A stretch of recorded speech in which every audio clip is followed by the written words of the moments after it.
Hello and welcome. I'm Leigh-Ann Gerrans and you're watching W News, broadcasting live from the Al Arabiya studios. These are our top stories. Sudan's paramilitary rapid support forces say they've arrested several of their fighters accused of committing abuses during the capture of the city of Al Fasher. Prince Andrew, the brother of British monarch King Charles, is stripped of his prince title. At least 49 people have now been killed after Hurricane Melissa leaves a trail of destruction in the Caribbean.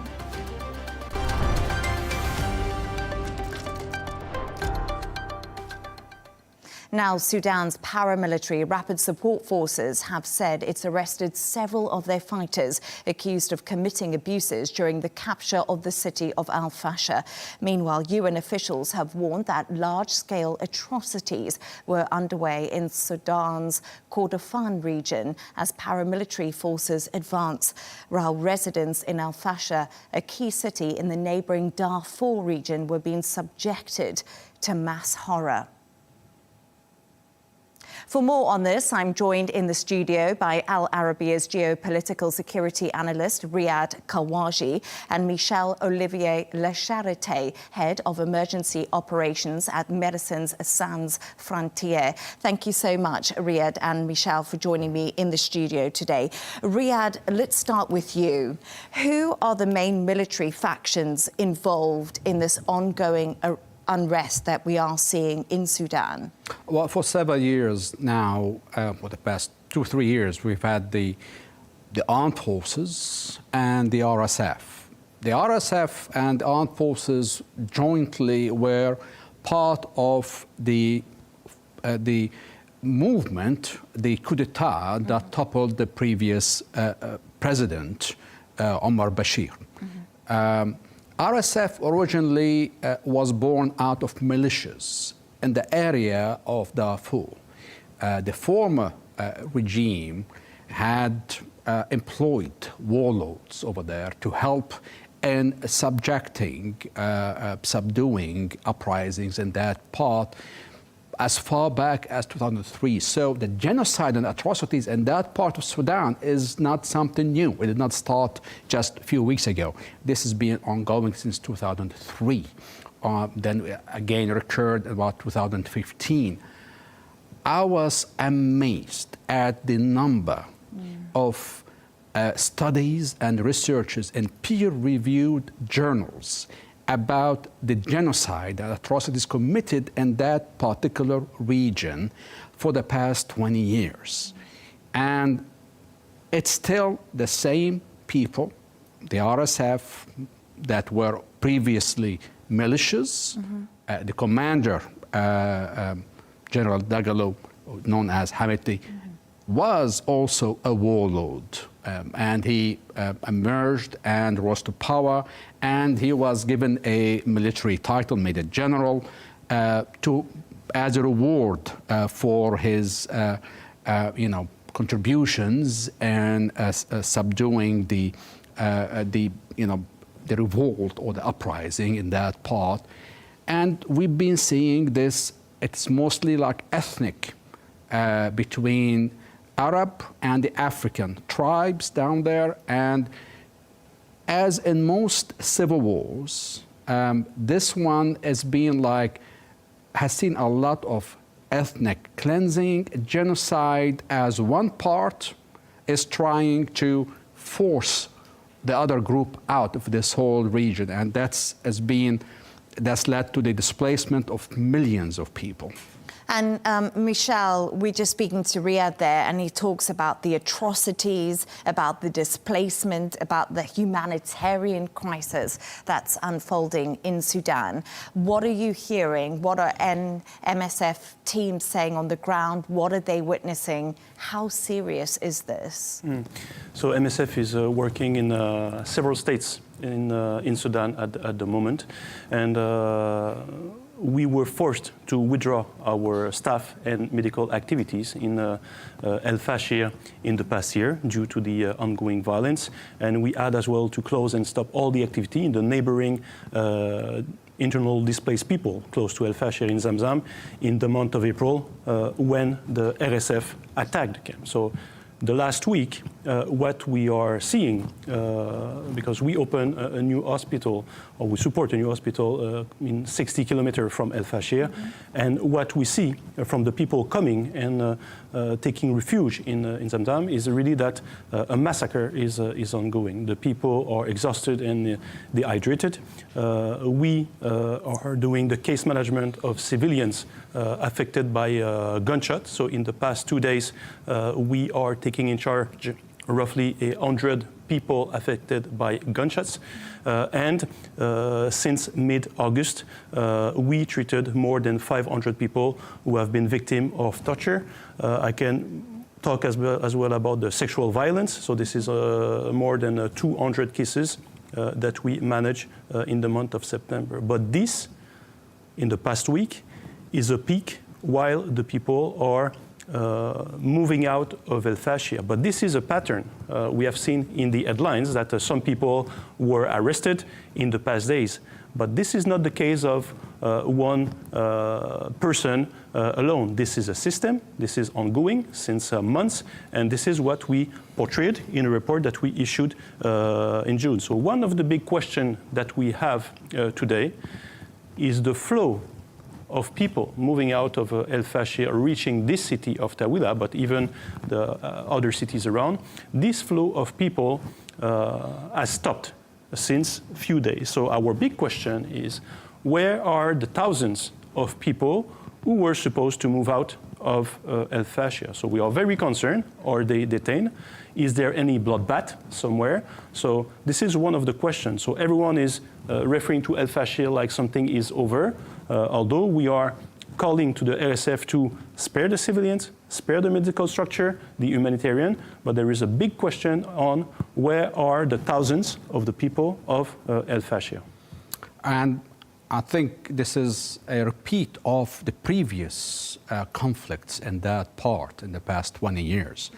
The first round between 2003 and 2005, it was estimated about up to 300,000 people were killed. That's, I mean, because rape, sexual violence, and the torture, it is an act of war. It is the usual behavior by these tribes committed upon each other to force the displacement. They want them to leave the whole region and never return. That's the way of fighting down there. It is simply genocide, complete ethnic cleansing mentality by the feuding tribes down there. And now it is being we have a recurrence of this, and I agree with Michel, there is a big possibility here that we could see another big massacres at the scale we saw 20 years ago committed in that region, where the number of victims were in the hundreds of thousands, not just simply tens of thousands.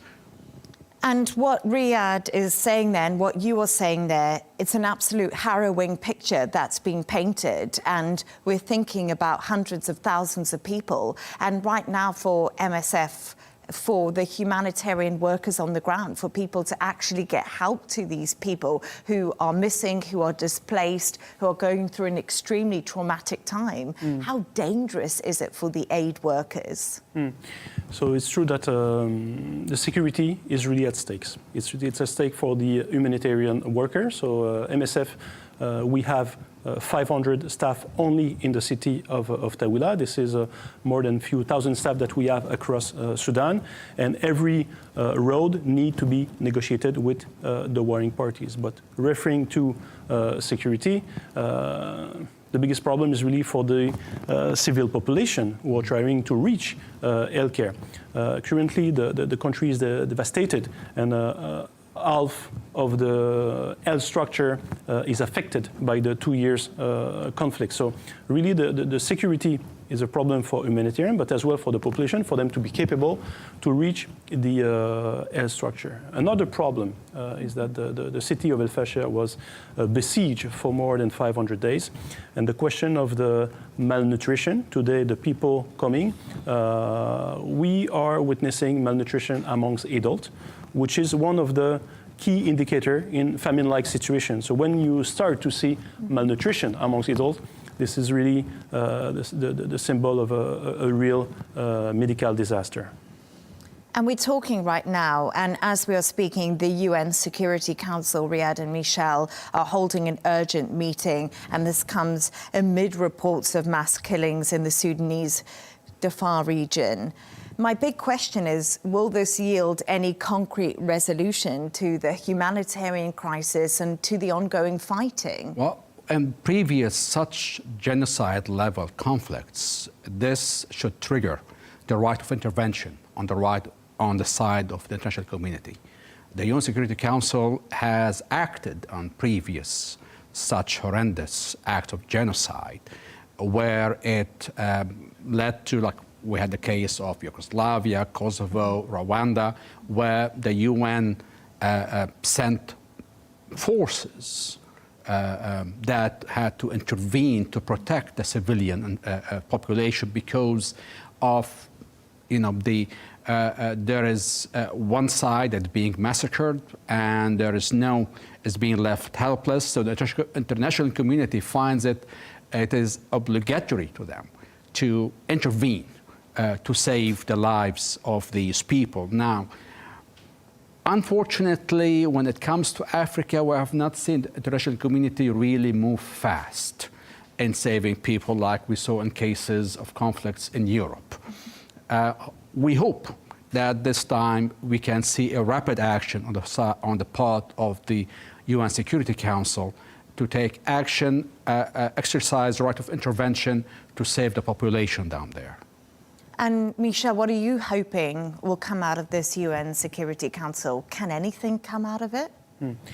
So Ryan just mentioned that this has started 20 years ago, but more recently in 2023, the attack of the city of El Geneina at the Chad border has displaced all the Masalit community in Chad, and a lot of them were killed. We published a mortality survey showing that all the men several men disappear at this very moment. We alerted after the attack in Zamzam in April, and we have seen this UN resolution.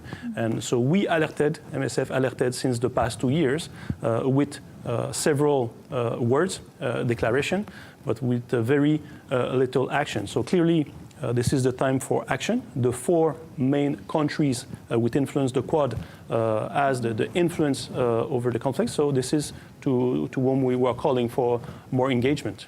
And that's just my final question, really, to Riad here. What is the likelihood of a resolution? You just mentioned the Quad group there to me, but the truce talks have really stalled between them. Well, today, unlike the previous times, we have the social media, the videos, the images and these obnoxious criminals who were very happy to film themselves committing these atrocities and just to show it, to increase the horror. This time, we hope that these images, these videos, these satellite imagery would drive the international community to take action, because now we have the public opinion on the international scale that is feeling horrified with these images and the videos, and hopefully this could lead to some international action to bring the agony in that part of the world to an end. Thank you so much for your thoughts on that, Michel and Riad. It was great to both speak to you in the studio about such an important humanitarian crisis that we're seeing unfolding in Sudan. Once again, thank you so much for being with me. Thank you.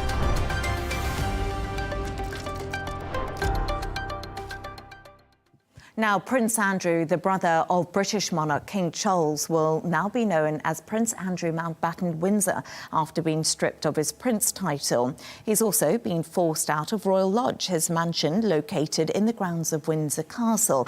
It's after Epstein survivor Virginia Giuffre repeated allegations of sexual liaisons with the King's brother, something Andrew has always denied. Giuffre's family have called her an ordinary American girl who brought down a British prince.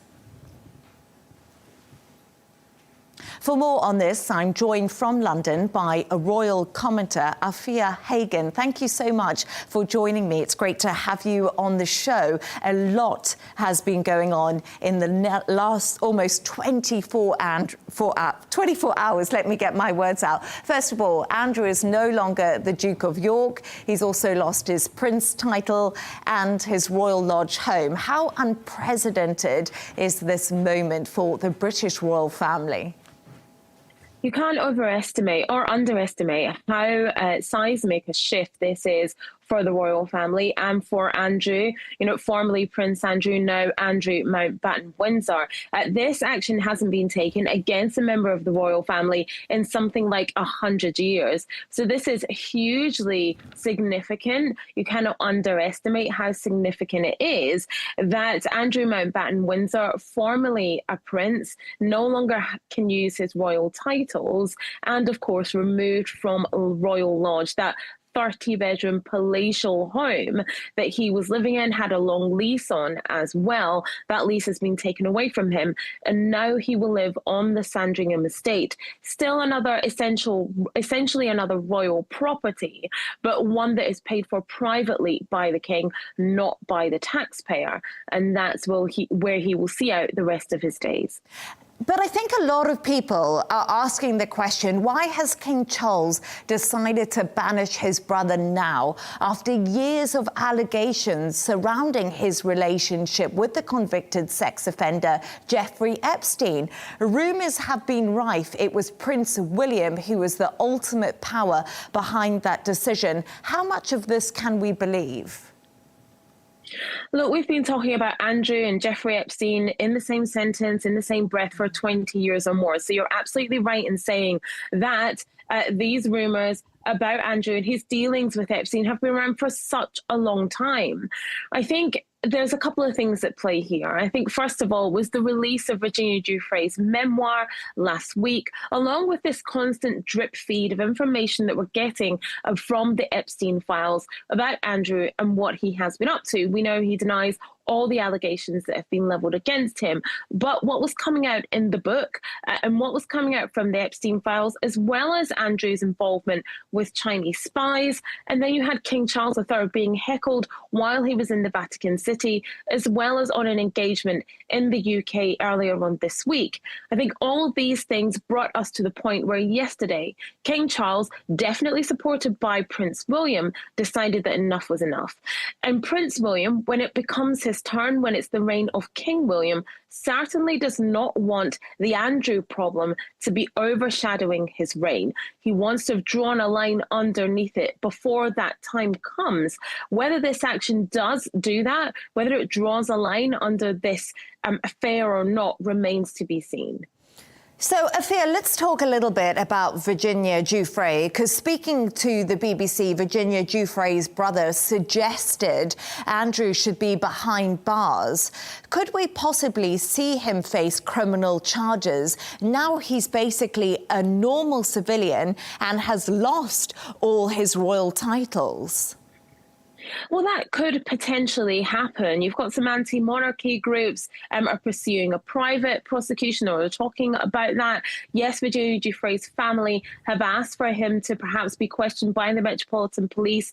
There's talk of the US Congress as well, potentially questioning Andrew over what he knows and what he saw during his time when he was spending time with Jeffrey Epstein. Whether that will come to a full-blown conclusion, I think only time will tell. But the calls are growing louder, certainly, for Andrew to face some sort of legal challenge for the accusations that have been levelled against him.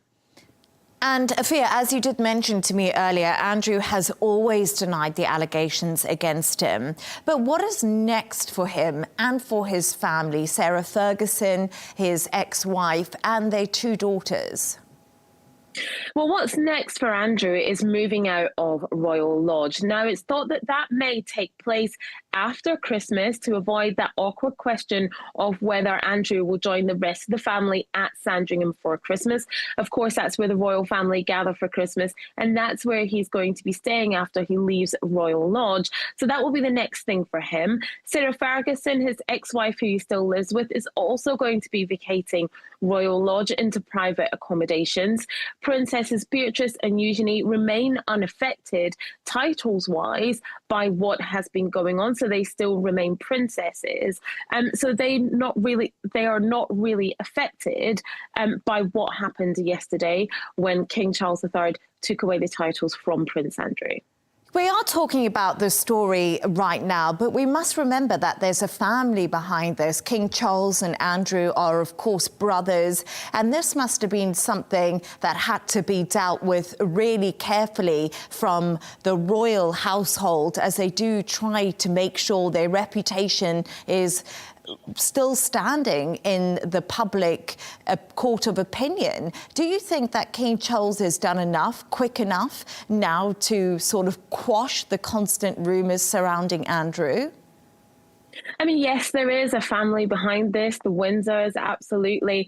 I don't think necessarily that they acted quick enough to try and hold Andrew accountable, to try and look like they were doing something about the Andrew problem, that they were trying to hold him accountable for the actions that he has taken in the past. Yes, he's denied the allegations against him, but he was friends with Jeffrey Epstein. We know that to be a fact, and he was a convicted paedophile.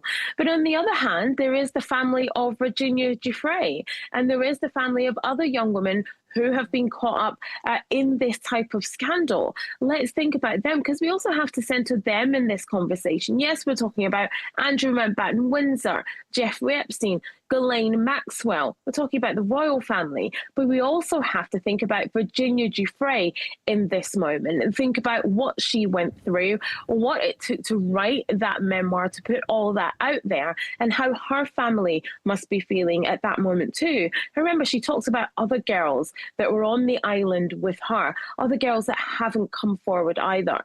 Yesterday, their Majesties in their statement said that they were thinking about all survivors of abuse and any sexual exploitation, really trying to ally themselves with them. And I think it's important that in all this, we remember Virginia Giuffre, remember any other young people, any other people, full stop, who have been through something like she did.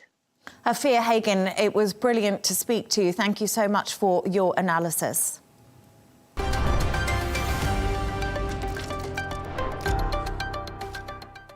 Now, foreign ministers, defence ministers and ambassadors are gathering in Bahrain for one of the region's most important geopolitical conferences, the 21st Manama Dialogue, hosted by the International Institute for Strategic Studies, will run for 3 days and will tackle some of the region's most crucial issues. Al Arabiya English's Melinda Musafora is at the dialogue for us, and she sent this report. The 3-day Manama Dialogue is one of the region's most high-profile security and geopolitical gatherings. Global power brokers have arrived here in Bahrain to discuss a host of pressing issues, including the Syrian government's reform agenda, global security and defence, energy security. And interestingly, there will be a whole session on the US's approach to regional diplomacy. This year's dialogue is being held against the backdrop of an increasingly fragile ceasefire in Gaza. So without a doubt, that is one issue that is going to feature across all the sessions in the coming 3 days. Interestingly, though, As is often the case at gatherings like this, it's what happens on the sidelines that is perhaps the most important. We are expecting a flurry of diplomacy here because not only are there special envoys and ambassadors, there are members of negotiating teams from the Palestinian delegation, from governments in Lebanon, in Jordan, Qatar, Saudi Arabia, across all the region. Foreign ministers from the European Union are here. And many US representatives as well. So you can expect that there are going to be a lot of important meetings on the sideline to shore up not only that fragile ceasefire in Gaza, but other regional diplomatic issues as well. You can stay tuned though, because my colleague Tom Burgess-Watson is going to be hosting a special episode of GNT from the sidelines of the Manama Dialogue on Monday. Stay tuned for that, for some exclusive interviews that we'll be bringing you here on Al Arabiya English.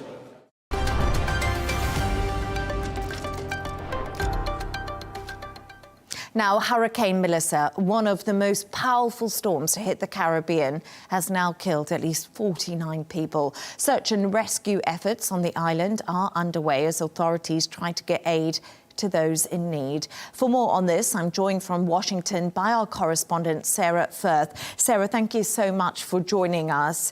So, Storm Melissa is still going, but thankfully losing strength and now heading out into the North Atlantic. Can you give us an overview of how those regions that were in Melissa's path are now doing and what the rescue effort looks like a few days on? Yes, Leigh-Ann, well, we've been tracking this storm for days now since it first made landfall in Jamaica as a Category 5 hurricane. Melissa has been described as the most powerful Atlantic storm for more than a century and a half. So rescue operations now, aid groups on the ground, they are dealing with an unprecedented impact from this storm. Now you have in Jamaica, we saw homes flattened, we saw roads torn up, communities left without power. And of course, there were other regional countries in the path. So you had Bermuda, the Bahamas impacted, Cuba as well. And the scale of the devastation, really, Leigh-Ann, it's only just beginning to become apparent as aid workers struggle to get to some of those areas affected. As you said, at the moment, the reports of 49 people have died across the region, but it is expected that that number will rise as aid organisations get to the ground and carry out assessments and start that effort to rehabilitate some of those communities that have been worse affected. I can tell you that in a very unusual and very carefully worded statement, you've had the US State Department releasing a notice saying that they have offered and are ready to assist the Cuban people. Now, that's pretty remarkable. They're sort of managing with that language to avoid any confirmation of direct contact with Havana. And of course, this is going past, decades of sanctions. Officials here haven't confirmed whether they are in direct contact. The statement reads more as providing local groups with provisions if needed. But a huge rescue operation is now underway across the region, from Jamaica to Bermuda. As the storm had progressed across the region, those areas in its path, the storm got progressively weaker, and you now have Melissa heading out into the North Atlantic, and that storm weakening, thankfully, but the rescue operation really just kicking up at the moment, and there is going to be a very, very long road ahead to rehabilitate some of those communities that have been worst hit.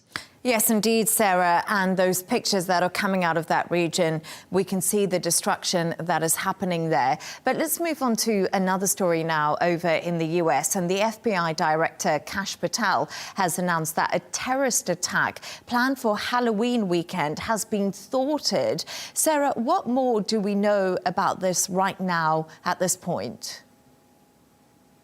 Yes, this is very much a developing story. So you've had the FBI director, Kash Patel, come out today. He made an announcement on the social media platform X. Let me just read you part of what he said. He said this morning the FBI thwarted a potential terrorist attack. They arrested multiple subjects in Michigan who were plotting a violent attack over Halloween weekend. Now, officials here, they're very clear and eager to stress there is no current threat, they say, to the public. Obviously, there are many, many questions around this. We're getting little trickles of information right now. We know from the FBI field office in Michigan that they have had some activity, FBI activity around Dearborn, an area in Michigan just outside Detroit. It's not clear whether or not that is linked to this terrorist attack arrests that were planned. What we've also heard is reports that the groups that were arrested were young individuals that had links, we're told, to foreign extremism, although no one is confirming which groups those might be. There are more questions than answers at this time, Leigh-Ann. Very much a developing story this morning, but the FBI director coming out to say that that effort was thwarted. It's thought this is part of a longer-term operation that the FBI had monitoring some of these individuals, but really waiting for details and a lot of questions over who these individuals are, how the planned attack was thwarted, and exactly what is going to happen next. But officials very clear that at this time they do not see that there's any current threat to the public this coming Halloween weekend. And Sarah, let's go on to another topic right now. The Trump administration has slashed the US refugee cap, and that's just to 7,500. That's actually the lowest since the program began back in 1980 and is prioritizing white South Africans. What is the significance of the shift? And basically, how does it fit into Trump's wider immigration agenda? Well, it's really significant. It's being described by many here in Washington and across America as one of the biggest US reversals of commitments when it comes to refugee admissions to the United States. Now, Leigh-Ann, as you said, it's reducing that admission ceiling to 7,500. To give that in context, it's just 6% of the level that was set under the Biden administration. Now, this is part of President Trump's sort of wider restrictions when it comes to refugee policy.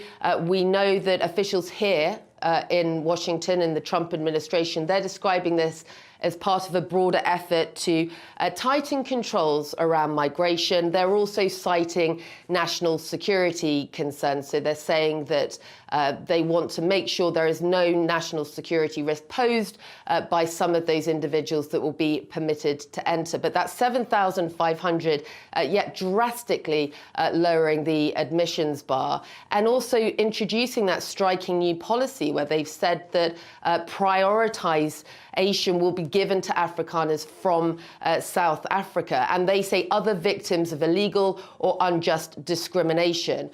But Leigh-Ann, it's left many, many people in limbo. In particular, you look at Afghans who served alongside US forces in America's longest war. Now, many of them were promised resettlement by the US, have gone through years of security checks already here in America. Aid organizations in particular dealing with some of those Afghans who had those promises made to them are saying that this is really potentially very, very damaging for the United States. One group saying that it lowers America's moral standing and could potentially make it much harder in the future when it comes to foreign conflicts, for example, to rely on the United States commitments. So many people here in the US, particularly when it comes to certain groups of individuals for who this potentially is going to impact, very concerned about what exactly this new policy announcement will mean.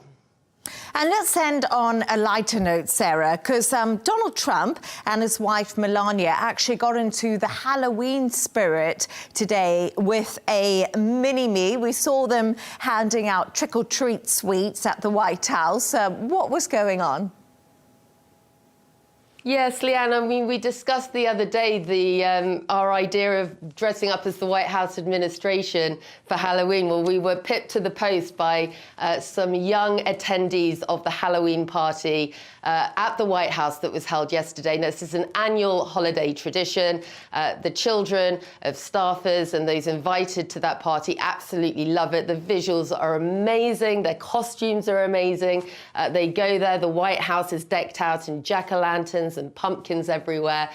Lots of ceremonial candies that are handed out by President Trump and First Lady Melania. And just this incredible image, really, of the President and the First Lady standing alongside some mini attendees dressed as President Trump and the First Lady, and alongside them, a mini security Secret Service agent. So fantastic costumes. Certainly raised a lot of smiles, a lot of much needed smiles here in America, given the current landscape. Donald Trump was certainly getting into the Halloween mood there. And Sarah, for reference, said she would dress as Caroline Levitt for her Halloween costume the other day on the show. So I hope you've got it ready. Sarah Firth in Washington, thank you so much.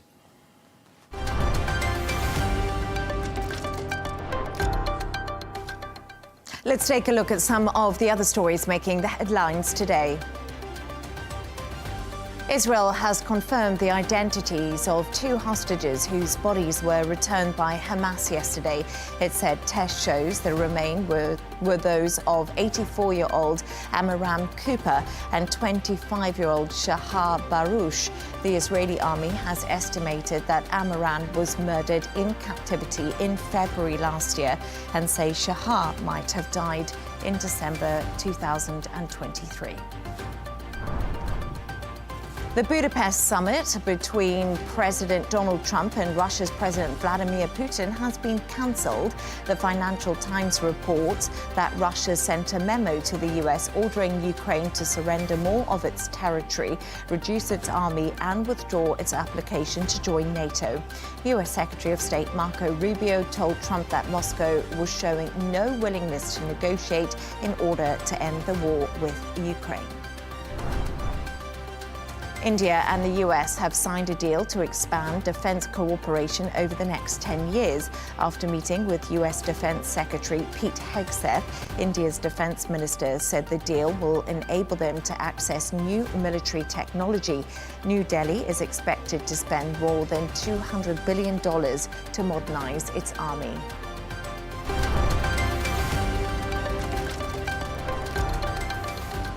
A reminder of our top stories. Sudan's paramilitary rapid support forces say they've arrested several of their fighters accused of committing abuses during the capture of the city of Al Fasher. Prince Andrew, the brother of British monarch King Charles, is stripped of his prince title. At least 49 people have now been killed after Hurricane Melissa leaves a trail of destruction in the Caribbean. And that's all from us on W News. Don't forget to subscribe to our YouTube channel and also follow us on X. Goodbye, happy Friday and happy Halloween.